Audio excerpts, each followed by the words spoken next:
Praise the Lord. Ito yung service ng Panginoon. When He moves, we obey. And He does something. I know may mangyayari mga kapatid. At I know may nangyayari na right now. At alam ko, good reports will come out from this service. Hallelujah. Hallelujah. Kasi minsan na naging sakit nating mga mananampalataya, we worship. And then after that we worship, we felt the presence of God, we stop. Hindi po kasi ganun. Dapat ganito, you worship. And when you felt the presence of God pouring down on you, you speak. Kasi yung pagsalita mo na yan, that is the closest conversation you have with the Lord. The moment na naramdaman mo na nandiyan na siya. And that is what we just did today. That in the middle, mga kapatid, ng pagbuhos niya na kanyang presensya, we prayed, and you spoke, and you claimed something, at nagsabi kayo sa Panginoon, hallelujah, hallelujah, hallelujah. God is surely working in that. Thank you, Pastor Charles, for reminding us that we have the power. Praise the Lord. And we welcome everybody in the house of the Lord. Mga kapatid, I intend to speak a little bit longer today, maybe more than 30 minutes. But I know we already felt the presence of the Lord. Regardless, there's a message from God here for us today. And I want us to bring this message home. Sa mga mahal naming bisita, thank you for joining. Praise the Lord. Sana mga kapatid, naramdaman nyo ang presensya ng Panginoon. To those watching online with us, we welcome you in the presence of the Lord. At sa lahat, mga kapatid na nandito, welcome to the house of God. God's message for us today is, there is joy in the house.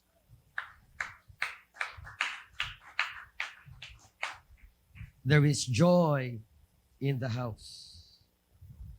Tingnan mo katabi mo, mukhang joyful ba?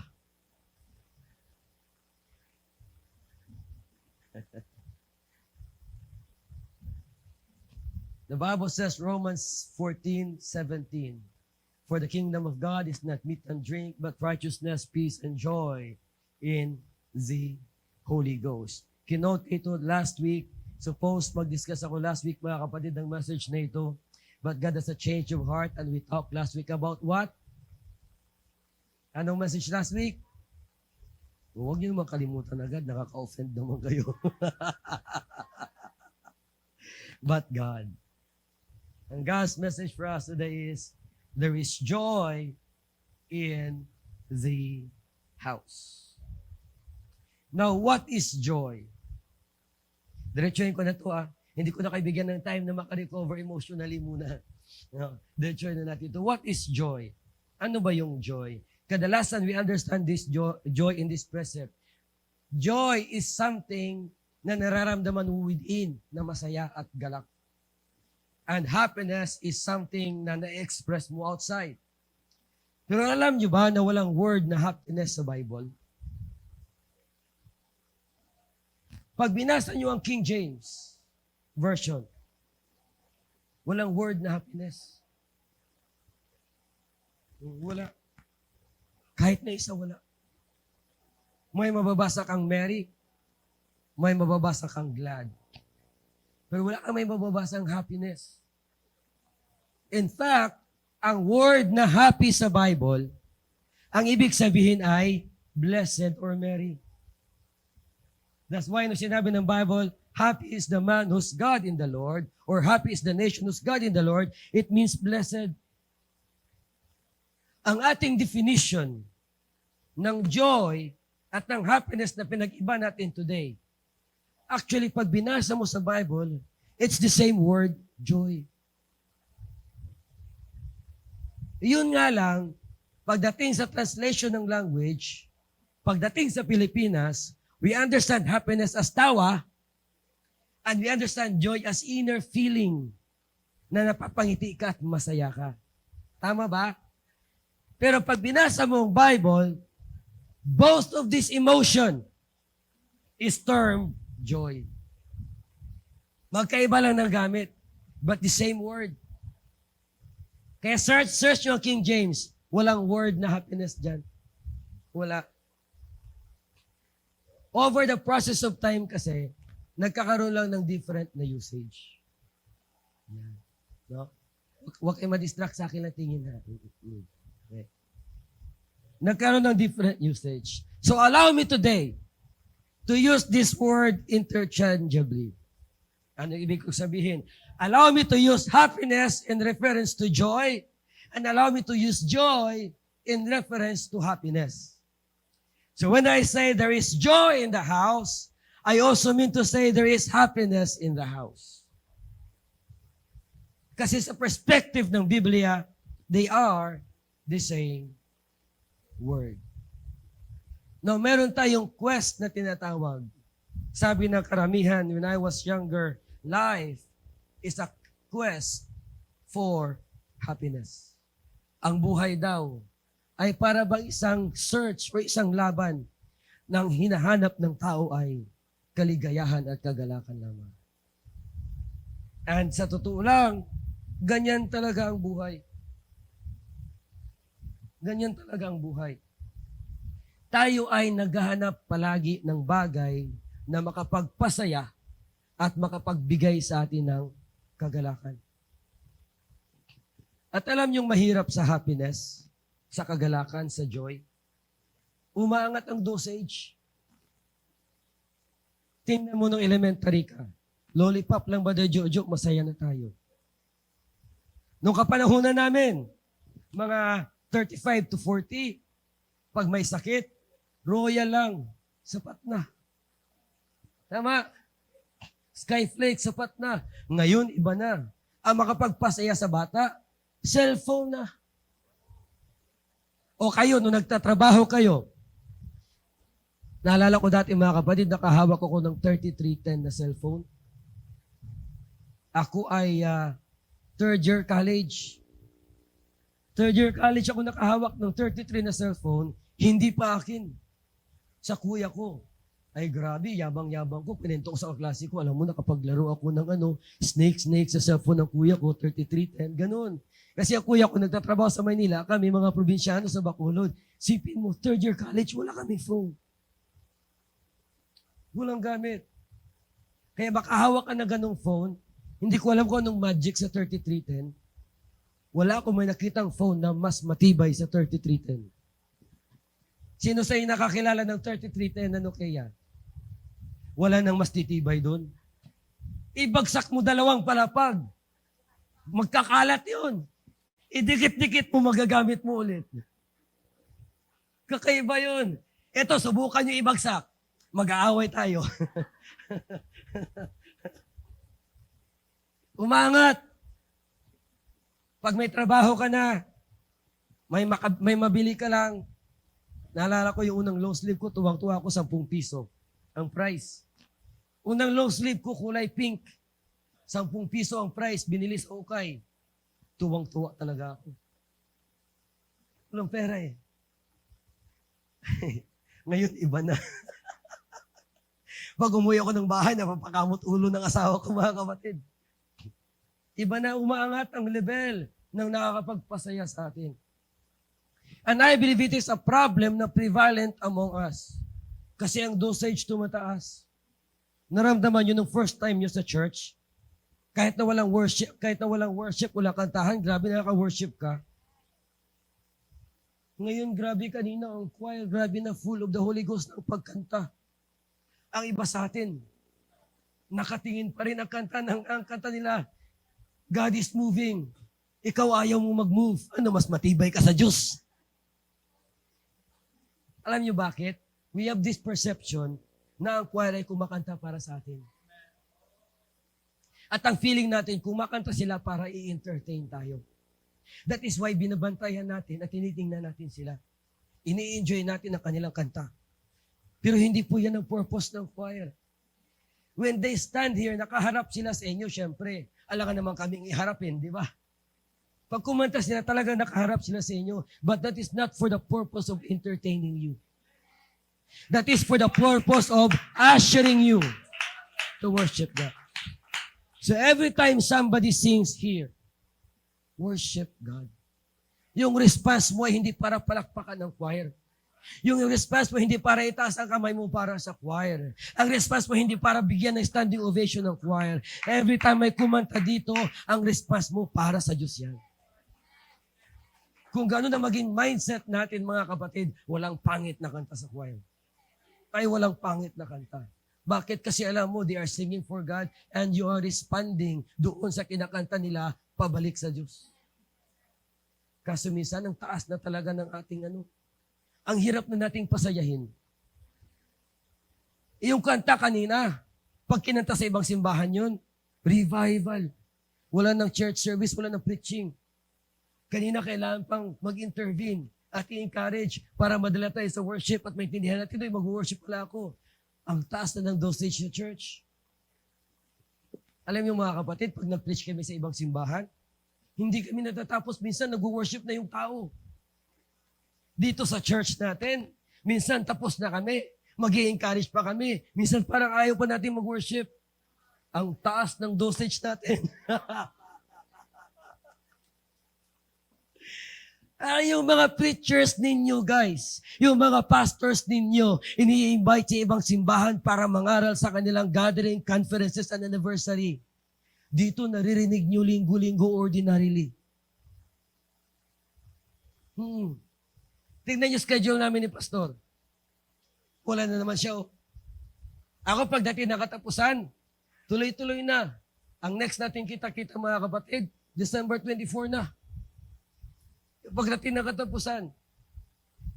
Tsaka sa ibang church talaga, pag nag-preach ka, minsan kahit na verse lang binasa mo, ang ingay na ng tao, amen! Kasi may spirit of expectation na sila. Dito minsan talaga sa ating church, kailangan talaga naming sobrang galingan para mag-response kayo. Pwede bang mag-plead ng konti? Pwede ba? Baba nyo naman ng konti yung dosage nyo. Ibaba nyo ng konti. Kasi, syempre alam nyo mga kapatid, hindi maganda na nakabase tayo sa performance at naririnig. Hindi maganda. At hindi natin naiiwasan kasi normal na tumataas ang dosage natin. Normal. Nung nag-seminar ako sa Mindanao, ang sineminar ko, church management lang ha. Yung simple lang. Ay grabe yung pasalamat ng pastor. Nag-seminar ako mga kapatid sa Palawan, nagtinuro ko sa kanila yung ginagawa lang natin sa church. Paano na pagdating sa labas dyan, may nagbibit-bit na ng bag hanggang paloob. Lahat yun lang chinare ko. After ko mag-share, halos lahat ng pastor nagpasalamat, lumapit, salamat talaga pastor, ang dami naming natutunan. Minsan dito, pambira isang oras, linggo-linggo, parang wala may natutunan. Ang taas ng dosage nyo. Ang hirap nyo ng pasayahin minsan. Pwede ba kayo umaga, ibaba lang natin na konti? Okay lang ba? Okay lang ba? Amen? Amen ba? Kasi alam niyo, hindi naman sa lahat ng panahon, naka-full bat kami.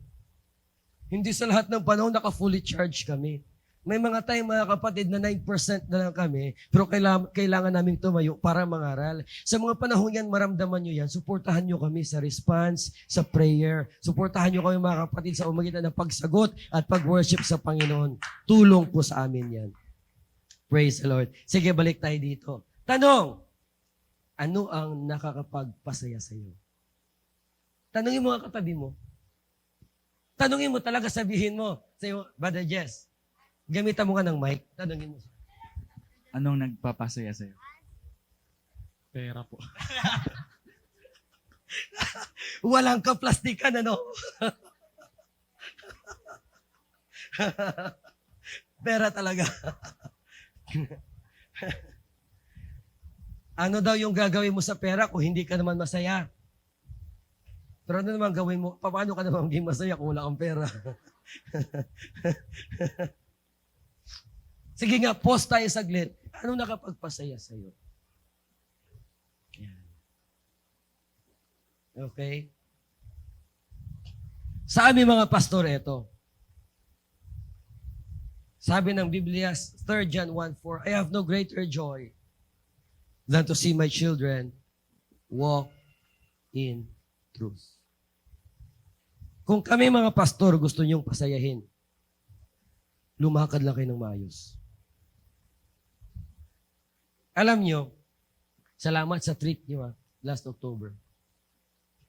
Masaya ang pakiramdam na natitreat, na papasalamatan, na-acknowledge. Pero ang pinakamasayang pakiramdam ng isang pastor, makita ang kapatiran na lumalakad ng tapat. Kasi kahit na-giver ka sa church, kung ang lakad mo tabingi, sakit ka sa ulo ng pastor. Kahit tuwing offering, magbigay ka dyan ng 2,000, tapos i-check mo para isipin ng maraming malaki. No? Pero pag ang lakad mo hindi maayos, sakit ka sa ulo ng pastor. Pero mga kapatid, kahit na halos wala kang naaambag, pero makita ng pastor yung faithfulness mo, maaga kang dumadating, prayerful ka, nagre-respond ka. Next week, topic natin, the power of response. Next week, topic natin, the power of response. Ganun, no? Topic natin next week yan. No? And then, nagwo-worship ka, active ka sa gawain, masayang-masayang pastor dyan. So, wag nyo kaming i-misinterpret na yung pera nyo ang nagpapasaya sa amin. Because mali-learn natin today that there's a better source of joy. Hindi material na mga bagay. We are being brainwashed, miseducated. We are being misinformed that happiness and joy is something that you can work on to receive. Na brainwash tayo. Simula nung bata ka pa, nabibrainwash na tayo ng school systems. Minsan ng ating mga sariling magulang, anak, paglaki mo, ganito, para maging masaya ka, maging maayos ang buhay mo, dapat ganito. So tayo, lumaki tayo na nangangarap na maging masaya. At dahil sa pangarap na yan, iniisip natin dapat ganito talaga ang buhay, dapat ganito ang buhay. Kaya tingnan nyo, maaga pa lang nagsusumikap ka ng graduate at magtrabaho ng maganda. Kasi iniisip mo pag maganda na sahod mo, masaya ka na. Ganun ang brainwash natin. Na pag pag hindi ka nakagraduate, hindi ka masaya. Oy, pero graduate talaga kayo na brainwash tayo na pag wala kang magandang kurso, hindi ka makapaghanap ng maayos na trabaho, hindi ka masaya. Kaya ano nangyari? Napipressure tayo na napipressure sa mga bagay na kung babasihan mo ang Biblia, hindi totoo. Do you really think that money can make you happy? Kung ang pera nakakapagpasaya, walang mayamang magpapakamatay. Walang mayamang malungkot. Kung ang pera tunay na nakakapagpasaya. At lahat ng mahirap, malungkot. Pero tingnan niyo mga kapatid, kadalasan makikita mo ang taong totoong masaya sa taong mahirap. Oo. Sa taong mahirap. Tingnan mo yung natutulog sa karito, nagtatawanan pa yun, nagbibiruan pa. Samantalay ikaw, ang problema mo, pambayad lang sa kuryente, hindi na maipinta yung mukha mo. Sila doon natutulog sa gilid ng tawa, naglalaro, ang mga bata naghabulan na parang walang problema. Kasi mali ang perception natin ng joy. Mali ang perception natin ng happiness. Another problem we have today, ganito. We are living in a very unhappy environment. Tingnan nyo, marami sa atin sa church lang masaya. Pag-uwi sa mga pamamahay, malungkot kayo. Bakit? Masaya ka sa church, pero pagdating sa bahay nyo, away ng away ang nanay tatay nyo. Pagdating sa bahay nyo, hindi kayo magkasundo ng mga kapatid nyo. Pagdating sa bahay nyo, hindi kayo magkasundo ng magulang nyo. Pagdating sa bahay nyo, nandun yung problema, nag-i-strike. Marami sa atin mga kapatid, masaya ka lang sa church, pagdating sa bahay mo, mag-isa ka kasi broken family ka. This is the reality of the world. Nabubuhay tayo in a very unhappy environment. Minsan, kumpleto ang magulang, kakain ka mag-isa, saan ang saya? May pera sa bahay, nandun lahat na kailangan, uuwi kang malungkot pa rin. Why? Walang warmth. Walang fellowship sa loob ng bahay. Kasi yung mga magulang ang isip, magtatrabaho lahat-lahat, iwanan yung mga anak sa bahay kasi pag uwi, may maibigay na pera pangkain. We are living in a very distorted world. And this world is sapping away the joy in the house. Tingnan niyo mga kabataan, saan napupunta? Sa barkada sa labas. Bakit? Walang saya sa loob ng bahay. Sa labas hinahanap. O marami sa atin, nagtatrabaho lang, tuwang-tuwa, thank God for the work. Pero sa totoo lang, pagpasok mo sa work, parang ayaw mo nang pumasok. Bakit? Masaya ang sahod, hindi masaya pumasok. Sa mga taga-Isabela, wag naman. Kaya kami alagang Isabela dapat eh. Pagdating sa umaga, may kape. Pagdating sa tanghali, may tanghalian. Pagdating sa hapon, minsan may merienda pa. Yung mga late nga nila, hindi yan na-check. Yung iba sa kanila, alas 8:10, alas 8:15, minsan alas 8:30, tatawagan mo, saan ka? Parating na po, pastor. Ay kami, Mr. Yossi, ngingiti-ngiti lang. Alagang Isabela.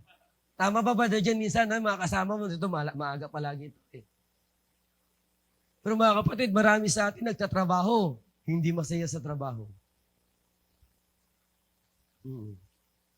Lalo na pag yung kasama mo sa trabaho, manager mo, wala sa ayos. Tapos yung ka-workmate mo, mga chismoso at pakialamera. Diba? Parang ayaw mo na magtrabaho. Pero nasa isip mo, pambiging bigas, pambayad sa bahay. Kaya pipilitin mo na humakbang papuntang work eh. Why? Because we are living in a very unhappy environment. Pagdating mo sa trabaho, ang ikikwento sa'yo, pangit din.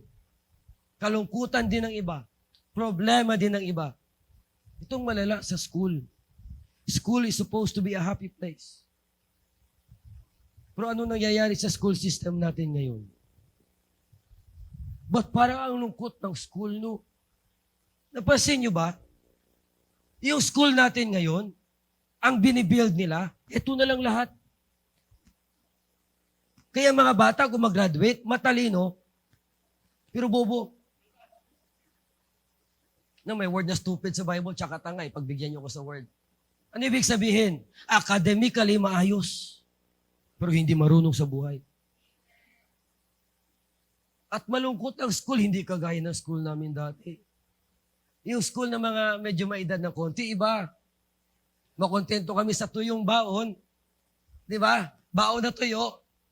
Ay guys, pag kayo kumain ng tuyo, nagtatago kayo sa school. Kami iba. Naalala ko nung high school, aakyat ka ng puno. Bubuksan mo yung baon mo. Yung kaibigan mo sa kabilang sanga, kumakain kayo ng masaya. Tapos ang iba mga kapatid, nag-over the backward pa, dadating, tapos na yung klase, masaya pa rin. Iba ngayon ng school, parang, hindi ko maintindihan, pero parang ang bigat ng pakiramdam ng estudyanteng nag-aaral. Yung parang estudyante ngayon, pag umuwi galing school, ang lungkot, ang bigat ng pakiramdam. Alam niyo mga kapatid, ito i-share ko sa time ko lang tsaka mga kasabayan ko. Minsan nga, pipiliin namin maglakad eh. Umuwing nakipintuhan, nagtatawanan sa daan. Bakit? Masaya. Ngayon yung mga bata, ang bag punong-puno. Sabi mo si Ish, ang liit-liit niya, ang bag hindi niya kayang buhatin. Isip ko lang, anong pag-aaralan ng bata sa ganitong edad? Hindi nga marunong magbilang yun ng 1 to 100. Si Bella, second grade. Grade 2.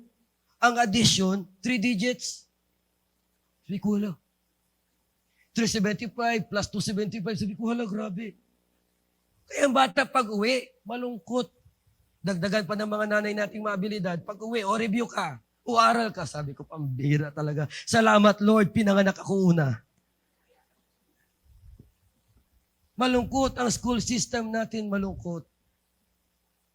Sana maibalik ang saya. Pero kung ang ating mundo ay pa-degrade na pa-degrade, hindi na maibabalik ang saya. Guys, mahaba ako today. Pagbigyan niyo ako, naka-worship naman na tayo. Amen? Pang-apat, Itong malungkot na realidad. Dapat ang church masaya. Pero maniwala kayo, I have been to many churches, napakalungkot. Walang joy in the house. Mararamdaman mo masisense mo. And nawa ang church natin huwag maging ganun sa inyo. Nawa mga kapatid, hindi kayo nandito dahil napipilitan lang. Nawa ang church ay hindi maging malungkot na lugar para sa atin. Pero maniwala kayo, maraming simbahan na pag napuntahan mo, mararamdaman mo yung spirit of being sorrowful. Yung parang ang bigat. Yung song leader, mga kapatid, kulang na lang yung paaabot dito ang talon. Pero ang tao nakaganyan lang din talaga. Wala kang maramdamang joy. What has happened in our world? Surely we are living in a very unhappy environment. Panglima, ito realidad. Minsan, tayong nasa ministry, nagmi-ministry tayo pero may lungkot tayo. At yan, hindi ko i-deny bilang pastor. May time nga Siyempre kami, di ba, nagbibenta. At kami ay nagpupundo ng cheque. Kung alam niyo lang yung struggle namin, they look at us as mayaman. Everywhere I go talaga, Sister Niebs, kala talaga nilang mayaman Maraming branch, maraming sasakyan, may nagdadrive palagi. Tapos, yung damit na sinusuot may presyo. Akala nila talaga mayaman. Kung alam lang nila ang problema ng negosyante, Brother Joel. May time na, ito just recently, pupunta ako ng Mindanao. At mula Sunday hanggang Wednesday, magsasalita ako walang tigil. Pero Friday na, wala pa akong nagagawa. Kasi hirap na hirap kami mag-asawa maghanap ng paraan kung saan kami kukuha ng pampondo. Alam niyo yung ginawa ko Friday ng hapon? Lord, bahala ka dyan. Mag-aaral ako, gagawa ko ng lesson, gagawa ko ng pang-seminar. Whatever happened to the business, sa'yo, Lord. Itong binitawan ko sa kanya, I will take care of your business. Please take care of mine. Kasi pag na-stress ka, kakainin ang saya mo. At tayo kami minsan sa ministry, lalo na sa amin mga kapatid na nilalapitan ng marami. No? Actually sa amin, may mga nag-open up. Buti pa nga kayo, hindi nag-open up Keep it that way. Kasi sa amin na nag-open up, member ng ibang church, pastor ng ibang church. So, habang marami kaming naririnig at natatanggap, lalong bumibigat ang aming pakiramdam. Recently lang may nag-open up na naman, ay sabi ko, naku, buhay talaga, Kaya nauubos ang aming joy minsan sa ministry. Nakakaubos talaga. But thank God I am in the house of the Lord today. Bakit? Because there is joy in the house. Ang sabi ng Biblia, the kingdom of God is not meat and drink, but righteousness, peace, and joy in the Holy Ghost. Alam niyo, nakita ko malaking problema kung bakit marami sa atin na natiling malungkot kahit may Holy Ghost tayo. Kasi pinagpalit natin ang mga bagay sa mga bagay na dapat nakapagpasaya sa atin ng totoo. Pinagpalit natin yung tao, yung fellowship, yung relationship sa mga material na bagay that will not really make you happy. Sinong gusto magka-iPhone 15? Ayaw. Kunyari, may magbibigay sa'yo, sinong gusto?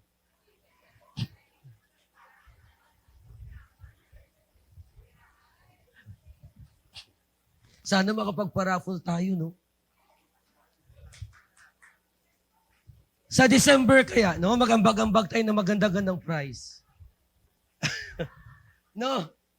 Magpa-raffle kaya tayo, maganda-gandang prize. Mag-ambag-ambag tayo, magpa-raffle tayo na magandang prize. Magpa-raffle tayo ng TV, no? Magpa-raffle tayo na, try natin, pag-usapan namin na Pastor Alan, hanap tayo ng paraan. Para masaya.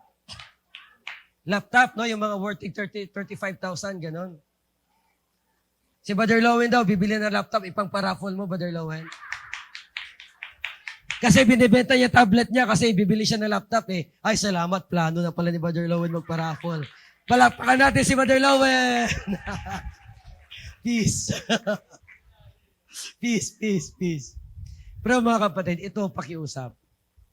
Hayaan niyo kausapin ko today bilang isang pastor. Huwag niyong ipagpalit ang tao sa material na bagay. Huwag niyong subukan na ipagpalit ang kasiyahan sa material na bagay.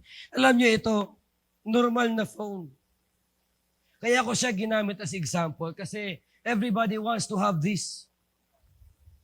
It's really good to have this. Mabilis, matibay, waterproof. Maligo ka sa pool kahit na mag-picture ka sa ilalim, walang takip, hindi ito maano.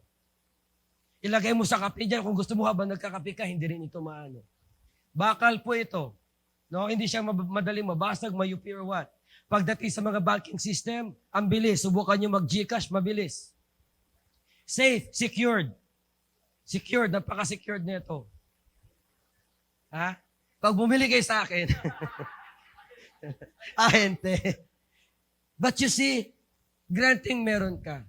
Alam mo ba na yung saya mo na meron ka nito, hindi abot na 1 linggo? Hindi abot na 1 linggo. Unang araw, tuwang-tuwa ka pa niyan. Parang ayaw mo pa yung ilapag. Gusto mo palagi ipatong sa what they call the one, handkerchief, ganun. Pero pagkatagalan, wala na nga keso. Ano? Bakit? Kasi ang happiness natin sa material na bagay lumilipas. Sasakyan, masaya magkasasakyan. Pero trust me, pag nagsimula ka na magbayad monthly hulugan, mas malungkot na magkasasakyan. Huwag natin ipagpalit ang material na bagay, kapalit kasiyahan. Kasi ang kasiyahan na dulot ng material na bagay, mabilis mawala. At ito pang malungkot yan. Minsan, pinupurso natin ang happiness at ang joy, ang kapalit, kasalanan. Ito yung masakit talaga dyan. Yung pinupurso natin ng happiness at the expense of our holiness, at the expense of our righteousness, okay lang na mali ang importante, masaya. Okay lang na kasalanan na importante, masaya. Ito ang naging problema. Masyado tayong mga kapatid naging permissive sa ating mga sarili na parang ginagawa natin Diyos ang ating sarili. Ang goal natin maging masaya lang tayo. Hindi natin iniisip yung mga bagay-bagay na konsekwensya ng mga bagay na ginagawa natin para makapagpasaya sa atin. But let me tell you today, there is joy in the house. There is joy in the house. Gusto natin ipagpalit mga kapatid sa mga bagay na material, itong simbahan na ito minsan. But you see, there is joy in this house. That's why I keep on coming in this place. At all consequences of life, I come to this place. Why? Pag nakarating ka dito, there is joy in the house. Makita lang namin ang ngiti niyo mga kapatid. Oo. Lalo kaming nairita. Joke lang. Okay, 11 things we need to know about joy and then we will worship God. Number 1, ang joy ay natatanggap. Natatanggap siya. It's not something that you work for.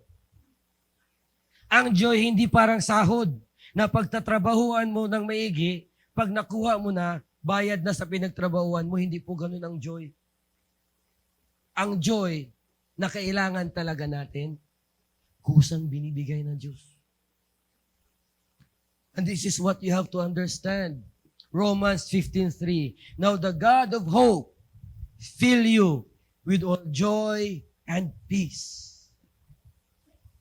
Ibig sabihin, pag pumunta ka sa bahay ng Panginoon na may bitbit kang kalungkutan, sorrow, alam mo na kailangan mong gawin, allow God to fill you with joy. That's why, wag na wag kang mag-fail na pumunta ng church. Malungkot ka, may problema ka, may sakit ka, may issues ka, may galit ka, whatever it is, wag kang mag-fail na pumunta ng church. Why? Kasi pagdating sa church, the God of hope will fill you. Anong pag sinabing feel? Yung lalagyan mo na walang joy, lalagyan niya, bubuhusan niya ng joy. No? Hindi ako si Michael V. Hindi si Michael V. Nakangiti ang iba sa inyo, lumilikot ang utak.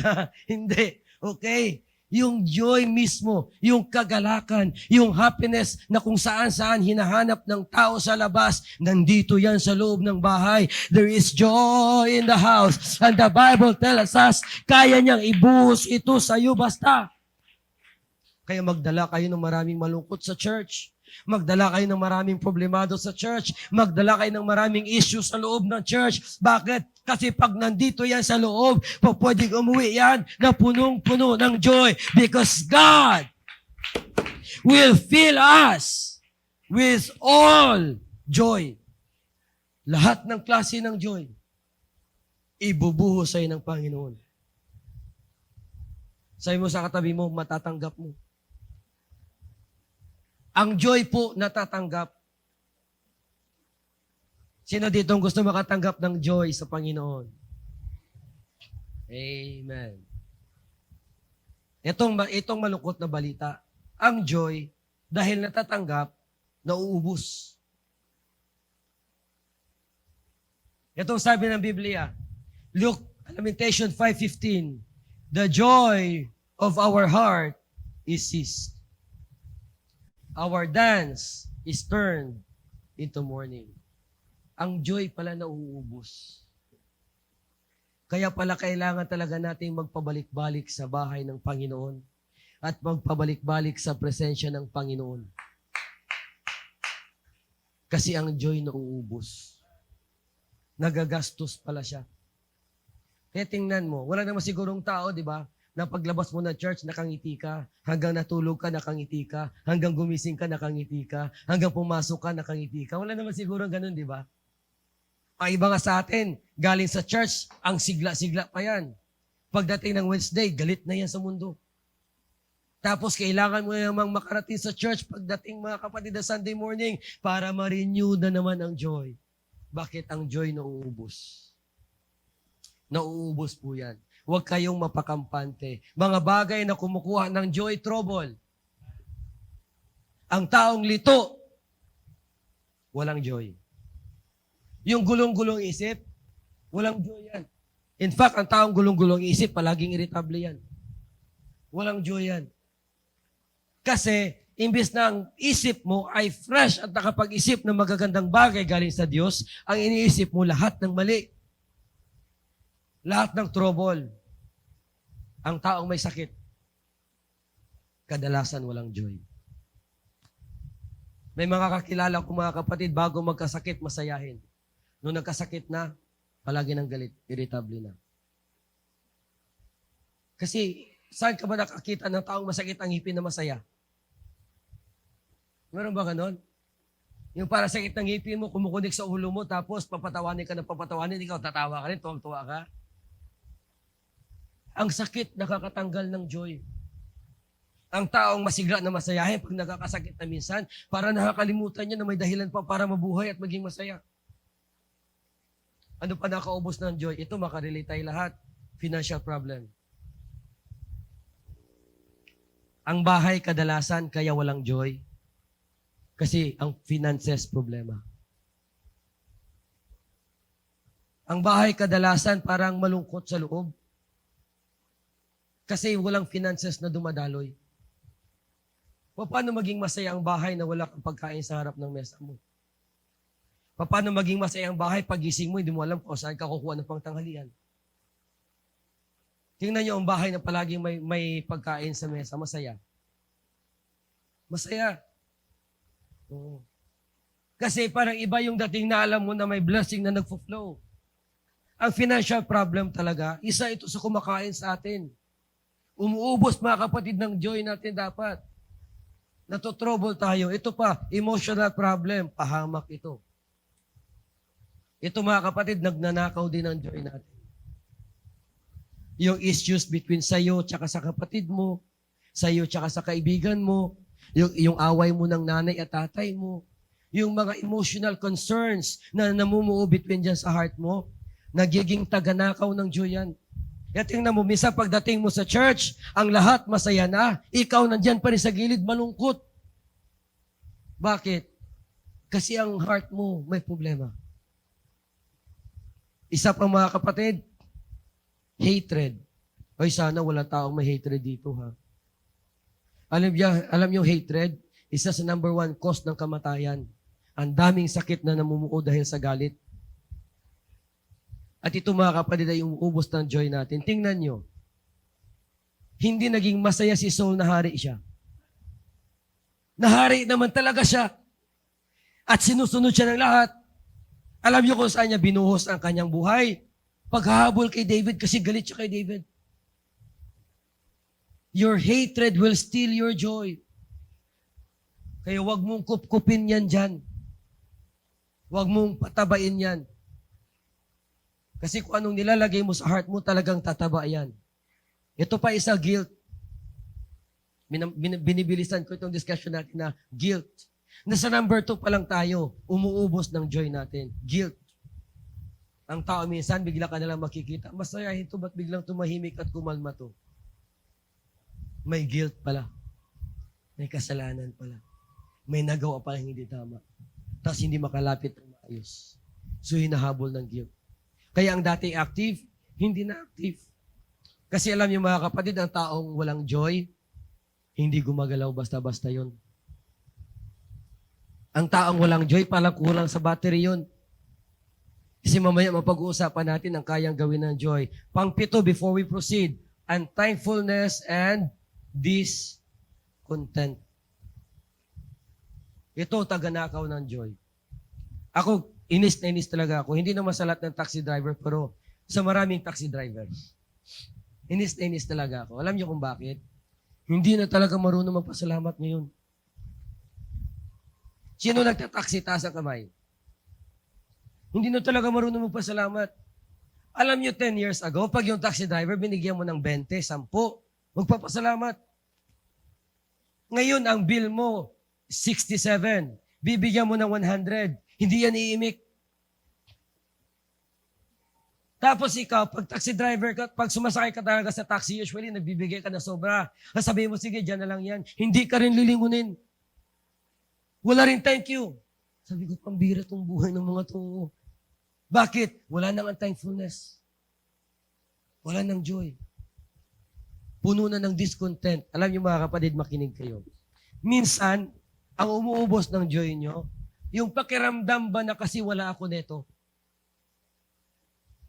Sino may ganong feeling? Kung may ganito lang ako, sana masaya ako. Kung ganito lang yung nanay at tatay ko, sana masaya ako. Kung may pera lang ako, sana masaya ako. Kung buo lang pamilya ko, sana masaya ako. Na-focus tayo masyado sa maraming bagay na wala sa atin. Kaya naaagaw ang joy natin. Please, there is joy in the house. Alam niyo, sabi ng James chapter 1 verse 2, my brethren, count it all joy. Sabi na kanina ng Romans 15:3, God will fill you all joy. Sabi ng James 1 verse 2, count it all joy when you fall into diverse troubles. Yung trouble sa buhay mo, hindi yan dapat nagpapalungkot sa'yo. Ano ang sabi ni James? Dapat magti-trigger na maging masaya ka. Dapat magti-trigger na maging joyful ka. Sabi ni James, count it all joy when you fall into diverse troubles. So pinipilit nating baguhin ang ating mindset today. Hindi ka nagiging masaya kasi nagkaroon ka. Hindi ka nagiging masaya kasi meron ka. Hindi ka nagiging masaya kasi may nabili ka or dahil mayaman ka. Hindi ka nagiging masaya dahil walang kulang sa'yo. Bagkus mga kapatid, joy is the essence of a Christian na may troubles ka man, may problema ka man, may issues man ang buhay. Ang sabi ni James, be joyful. Be joyful. Magsaya ka pa rin. Mag-rejoice ka pa rin. Maging masigla ka pa rin. Mapuno ka pa rin ng kagalakan. Alam niyo kung ano nagagawa niyan? It confuses the enemy. Bakit? Nung na-bless ka, masaya ka. Nung natanggal blessing mo, masaya ka pa rin. Nung healthy ka, active ka. Nung hindi ka na healthy, active ka pa rin. Nung may pambigay ka, masaya ka. Nung wala ka ng pambigay, masaya ka pa rin. It will confuse the enemy. Hindi niya alam kung anong gagawin sa iyo. Why? Kasi hindi niya nananakaw ang joy na nandyan sa puso mo. Count it all joy. Huwag mo hayaang maubos ang joy mo. Pangatlo, ang joy ay naibabalik. Ang joy ay natatanggap. Ang joy ay nauubos. Pero ang joy naibabalik. Why? Because there is joy in the house. Anong sabi ng Biblia, mga kapatid? Marami tayong verses, ha? Psalms 51 verse 12. Restore unto me, hallelujah, the joy of my salvation. Nare-restore ang joy. Kaya kung meron dito sa bahay ng Panginoon today, yung joy mo parang 10% na lang, yung joy mo parang 3% na lang, o yung joy mo parang 21% na lang, yung nagre-red na yung battery mo, meron dyan today. Pag yung Christian battery mo, nirate natin, nagkukulay red na, malapit ng malubat ang joy mo, understand, joy can be restored. Pwedeng maibalik ulit sa iyo yan. Ang kailangan mo lang sabi sa Lord, restore unto me the joy of my salvation. And God will once again come into your life today and fill you again with that joy. At uuwi ka na naman na masigla. Uuwi ka na maigalak. Uuwi ka na masaya.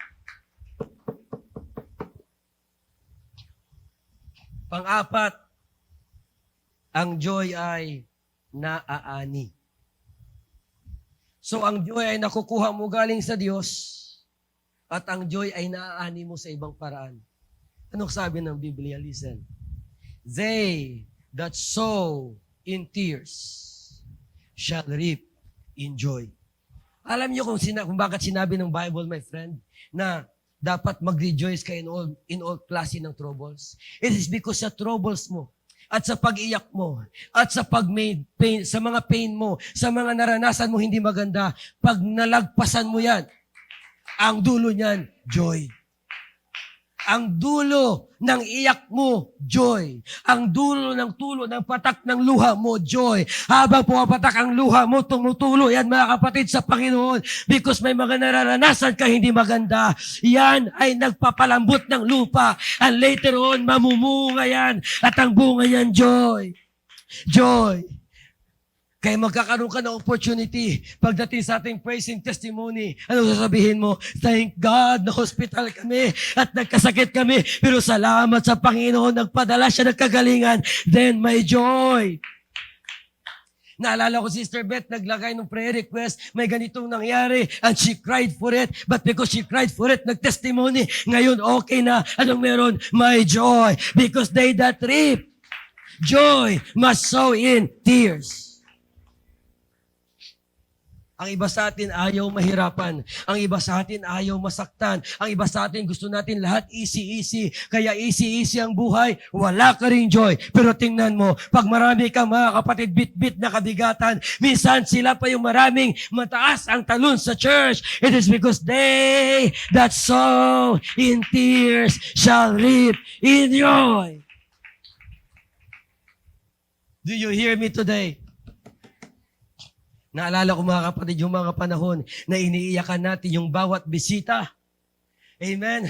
At nagtatanim tayo ng luha sa kanila, sa mga mahal namin bisita. Just in case you don't know, nagtatanim kami ng luha sa inyo. Every time we pray, may mga luha kami pumapatak na yung pangalan mo nandoon. At alam mo, mga kapatid, nangyayari niyan. The moment nagpakita ka sa church, the moment, mga kapatid, nandito ka at nakita ng Panginoon na nag-worship ka, ang nagdala sa'yo, ang nag-pray sa'yo, tuwang-tuwa yan. Sayang-saya yan. Why? Because they that sow in tears shall reap in joy.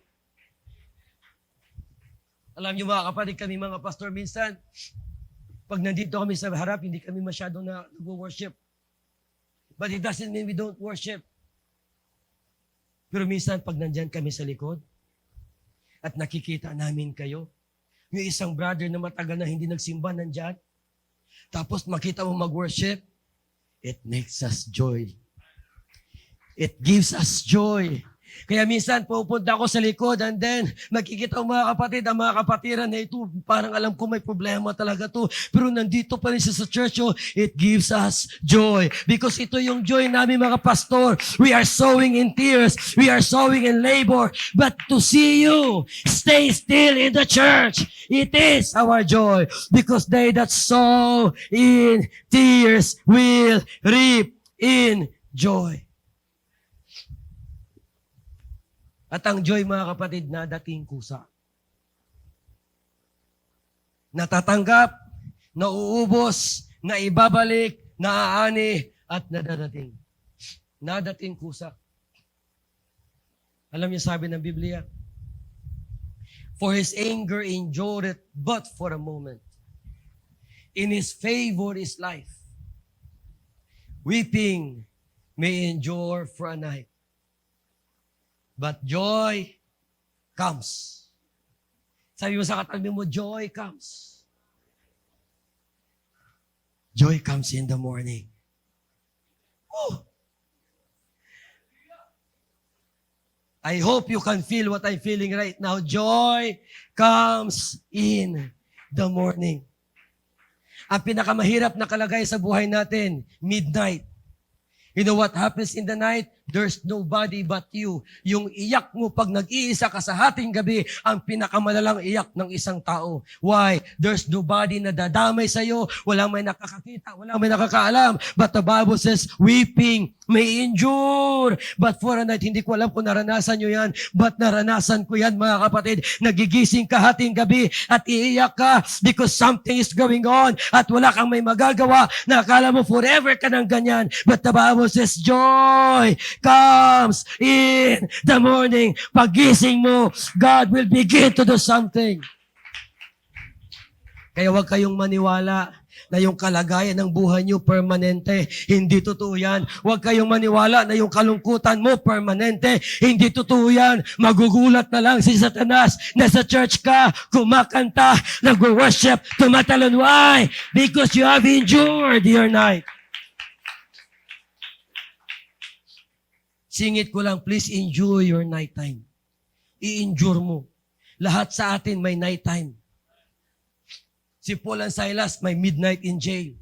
Si David naliligo ng kanyang iyak sa gabi. Lahat sa atin may nighttime. Ito yung time that everything is silent. Ito yung time na parang feeling mo walang may nakakakita at nakakaunawa sa'yo. Ito yung time na feeling mo alone ka. Lahat sa atin may nighttime. Itong pakiusap, i-endure mo yan. You see, I don't know what's going on with your life, Brother Joel. But if you are in your nighttime right now, i-endure mo lang. Stay ka lang dyan. Umiyak ka kung kailangan mo umiyak. Amen. Patuloy mo yung luha mo, kailangan tumulo. Huwag kang mahiya, huwag kang matakot. I-endure mo lang yung nighttime mo. Why? Because your nighttime will pass and morning will come. And the Bible says joy will come in the morning. I hope I'm preaching to somebody here today.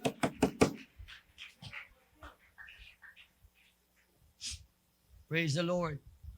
I hope I'm preaching to somebody here today. Joy. There's joy in the house. Oh God. Hallelujah. At alam niyo ang joy, pwede siyang bumalik pag naalala mo. Sabi mga kapatid ng Psalms, habaan natin yung okay lang ba? Pagbigyan niyo na ako. Isang buwan ako mawawala. Naaalala.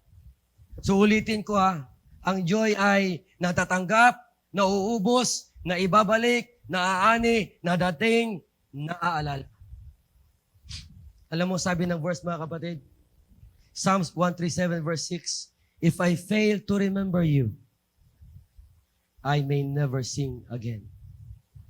I will always remember Jerusalem as my greatest joy. Alam mo ba na yung chapter na ito yung time na kinaladkad sila sa Babylon, Brother Jess. At habang sila ay nakagapos, ang kanilang mga musical instrument nakasabit na lang. Oh God. Sa mga nagsabit ng music instruments nila dyan, tanggalin nyo. Bitbitin nyo na ulit. Sa mga nagsabit dyan, mga kapatid, ng mga ministry nila sa Panginoon, ay tanggalin nyo sa pagkasabit dyan. Hawakan nyo na ulit. Oh, God is will preach. Sabi nila, mga kapatid, yung bitbit nila, badaris mo na base. Sino nagsabit dyan? Ikaw, no? Ang bitbit nila na gitara, sinabit na lang sa gilid. Nasa Babylon sila kinakaladkad. Nakasabit na lang, Sister Sandra, hawakan mo ulit yung mic mo, kapatid. She's a very, very good singer. Singer ng San Juan Church natin yan, 20 years ago, if you don't know. Nakasabit na lang. Kasi kinaladkad na sila dahil nakulong sila. At alam niyo yung kinantsaw sa kanila habang nakagapo sila? Uy, kumanta kayo. Bakit? Kasi kilala ang Israelites na mga taong puno ng pagpupuri. Because David was a worshiper. And they have thousands of singers and thousands of musicians. Kilala sila bilang a kingdom na grabe sa music. So kinakantsawan sila, sabi sa kanila, oh come on, kumanta kayo. Alam niyo sagot nila? How can we sing the song of the Lord in a foreign land? Maniwala ka. Sabi nila, mga kapatid, ang presensya ng Panginoon kahit saan, naniniwala ako dyan. Pero iba ang pakiramdam na kumanta ka sa bahay mo. Iba ang pakiramdam na kumanta ka dyan. Iba ang pakiramdam na kumanta ka sa barko habang nagpipray. Iba ang pakiramdam na kumanta ka dito sa bahay ng Panginoon. There will be no place like home, and there is joy in the house. I hope I'm preaching to somebody here today. Oh, God, help us. Sabi nila, paano kami kakanta? Ay, wala kami sa Jerusalem. Iyong Jerusalem, greatest joy namin yan. Can I tell this church today, kahit saan ka man mapunta, may Batasan Church will always be your greatest joy. Kahit saan simbahan ka man, mga kapatid, mapadaan, saan simbahan ka man mapasabit, let this church be your greatest joy. Because your ministry is here, your family is here, your fellowship is here, your calling is here, your purpose is here. This is the place of our greatest joy. Maniwala kayo, I may be preaching in Luzon, Visayas, Mindanao. Our pastors may be preaching outside the Philippines, but there's no greater joy holding this microphone right here. There's no greater joy preaching to the congregation right here. Maniwala kayo. Hindi namin ipagpapalit yung 3,000 nakikinig sa labas sa 100 nakikinig dito sa loob. This is where we have our joy as your pastors. This is where we have our joy as your leaders, mga kapatid. And yes, we may be preaching to different places, but you know what? We will always remember this church as our greatest joy. And please do the same. Sabi nila, mga kapatid, Jerusalem is our greatest joy. And church today, malayo ang Jerusalem. Dito tayo tinawag, dito tayo binago, dito tayo inayos, dito tayo hinubog. Let this place be our greatest joy. Ang kailangan mo lang, mga kapatid, ay you remember what this place has done for you.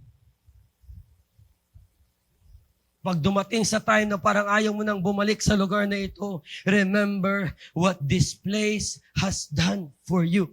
Pag dumating sa time na na-offend ka sa katabi mo at parang ayaw mo nang magpakita, remember what this place has done for you. Alam niyo kung bakit? Kung maalala mo, saya doon sa church. Sarap ng pakiram doon sa church. Doon ako nagbago, doon ako pinatawad, doon ako inayos, doon, mga kapatid, ang aking kasama. When you remember what this place has done for you, you will restore your joy. You will restore your joy. Na-share ko ito last week. The good thing about joy is naiaalay. Na-o-offer pabalik. Sabi ng Biblia, mga kapatid, Psalms chapter 37 verse 6, Now mine head shall be lifted up above my enemies round about me. Therefore, I will offer in His tabernacle sacrifices of joy. Pag nag-praising testimony tayo, sacrifices of joy yan. Yung bawat taong tatayo na nagdi-declare na kabutihan ng Panginoon, sacrifices of joy yan. Pag sumigaw ka, pumalakpak ka mga kapatid, sacrifices of joy yan. Pag nagbigay ka ng papuri, humalakhak ka sa Panginoon, tumalon ka, tumayo ka, sacrifices of joy yan. Ang joy galing sa Panginoon. Ang joy na kukuha natin sa Kanya at naibabalik natin sa Panginoon. Mamaya gagawin natin. Mamaya gagawin natin. Bibilisan ko. Itong maganda. Ang joy, nag-uumapaw. Pag ang Diyos nagbigay ng joy, hindi sakto lang. Pag ang Diyos nagbigay ng joy, hindi tamang-tama lang. Ang Diyos, pag nagbigay ng joy, parang blessing. Nag-uumapaw. Sabi ng Biblia, then I will go unto the altar of God, and to God my exceeding joy. Alam niyo kung saan natin mararanasan yung exceeding joy na yan? Sa presensya ng Panginoon. Sabi niya, and to God my exceeding joy. So hindi lang yung masaya ka, hindi lang yung joyful ka, hindi ka lang happy, sobrang happy ka, sobrang saya ka, sobrang joyful ka, na ang joy na nasa iyo ay nararamdaman ng katabi mo. Bakit? Nag-uumapaw. Yung para bang bumitbit ka ng tubig, yung para bang nagbitbit ka ng tubig, mga kapatid, na yung tubig mo hindi sakto-sakto lang. Yung tubig mo pag naglalakad ka, nababasa yung katabi mo. Pag naglalakad ka, natatapunan yung katabi mo. Why? Kasi hindi lang siya sakto, nag-uumapaw siya. Ganyan ang joy na galing sa ating Panginoon. Do you understand me today? Kung yung katabi mo, nahahawa ka ng kalungkutan, may problema yan. Pero dapat ang joy mo, ramdam na ramdam niya. Dapat ang joy mo, ramdam na ramdam niya. Dapat ang joy mo, ramdam na ramdam niya. Kasi yan ang totoong joy na galing sa Diyos. Pero pag ang joy mo galing sa material na bagay, hanggang sa iyo lang yan.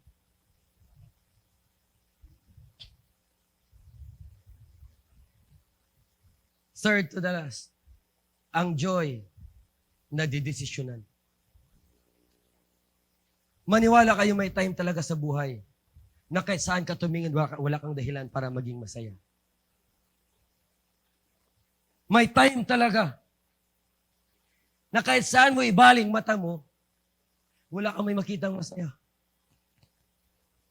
Pero alam niyo, sabi ni Habakuk, yet, sabi niya, I will rejoice in the Lord.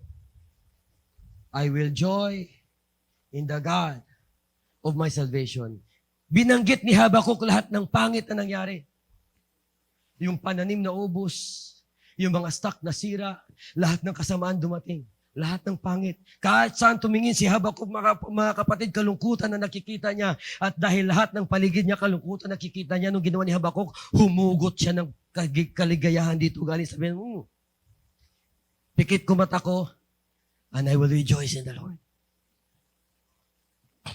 Kaya mo palang piliin na maging masaya sa gitna ng kalungkutan sa buhay.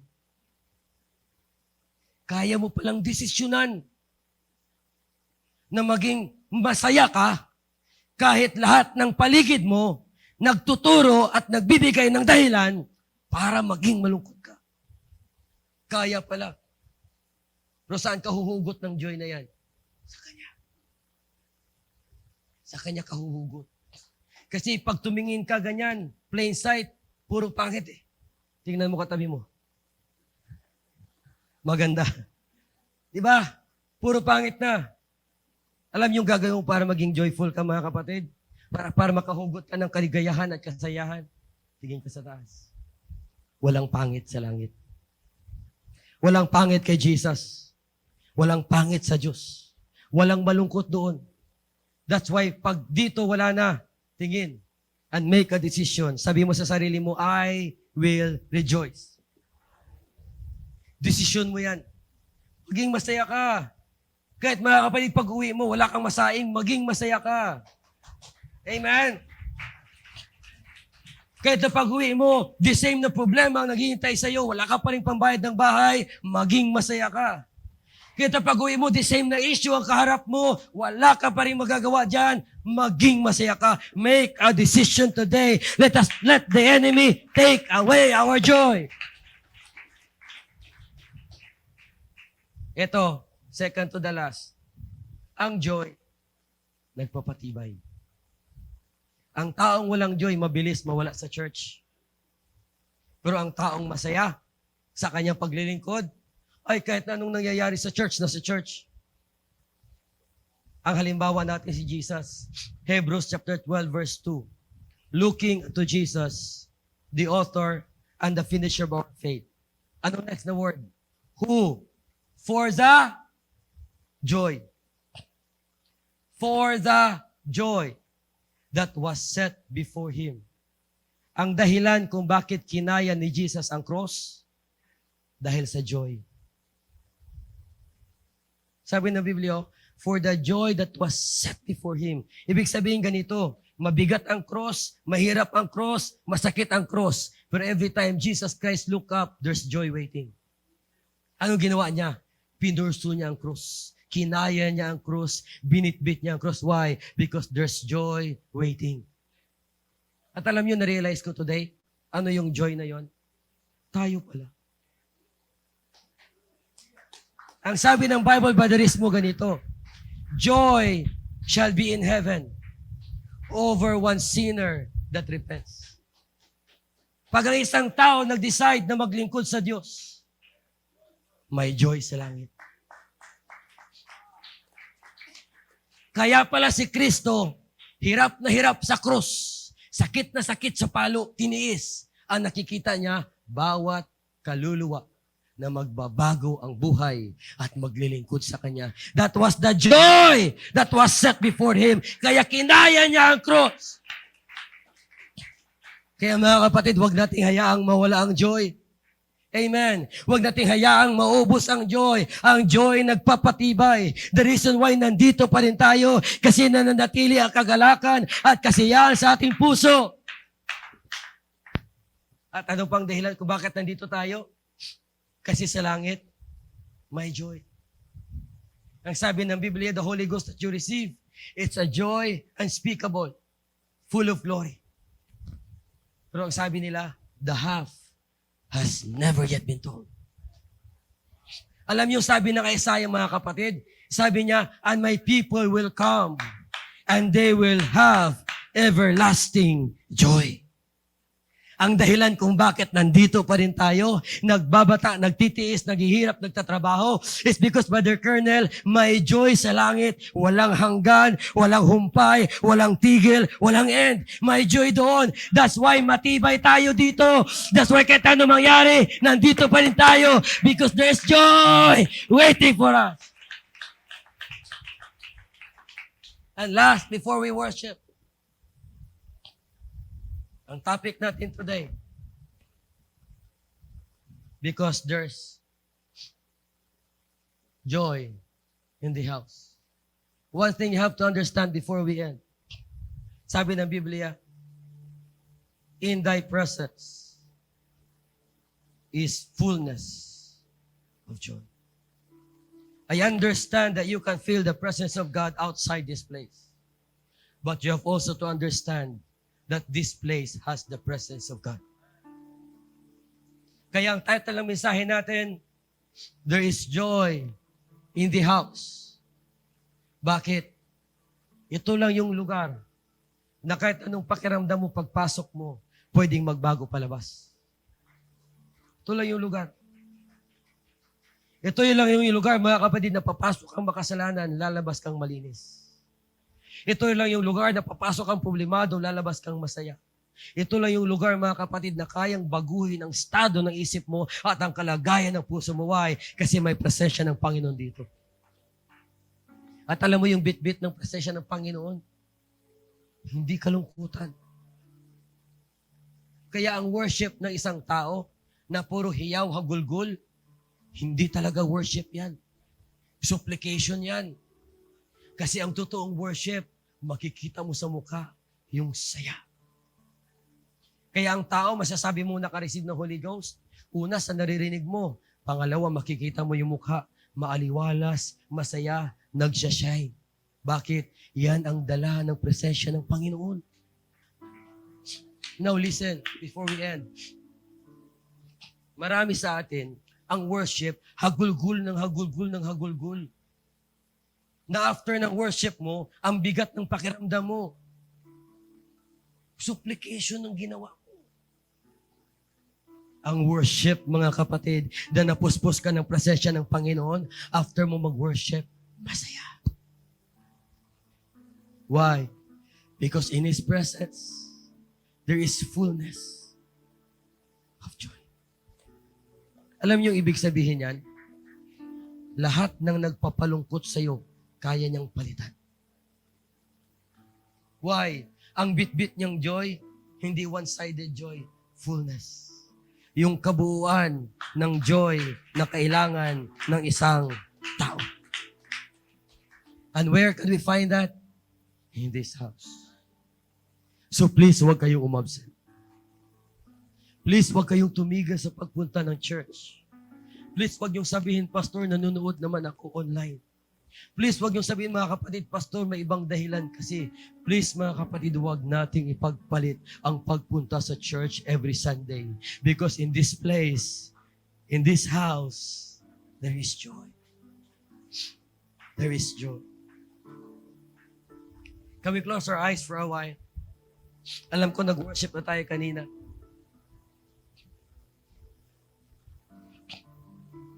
But can we ask God today once more? Lord, can you fill me with joy? At habang hinihiling mo yan sa Panginoon, you begin to seek the presence of God. Huwag mong dalhin ang problema mo ngayon sa harap ng Panginoon. Huwag mong dalhin yung issues mo ngayon sa harap ng Panginoon. Ang hanapin mo ngayon, ang presensya lang talaga niya. I want you all to feel the joy before we go home. Hindi po malungkot ang ministry. Hindi po mabigat sa ministry. Hindi, mga kapatid, nakakapagod sa lahat ng panahon ang ministry. Every time you go to the house of God, you will go home refueled because in this house, there is joy. There is joy. There is joy. There is joy. I want you to experience today yung isang aspeto ng worship. Aspeto ang worship or ang pag-worship ng isang kaluluwa na masaya. Na pinuspos ng presensya ng Panginoon. Please talk to the Lord today.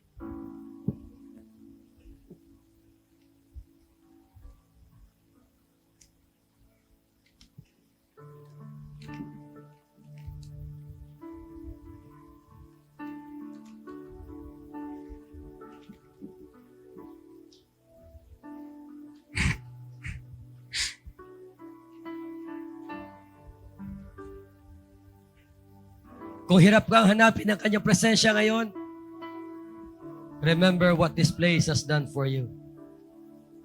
And remember what God has done for you. There is joy in this house. Yes, maybe, may offense ka, but there's still joy in this house. Yes, maybe, nahihirapan ka, but there's still joy in this house.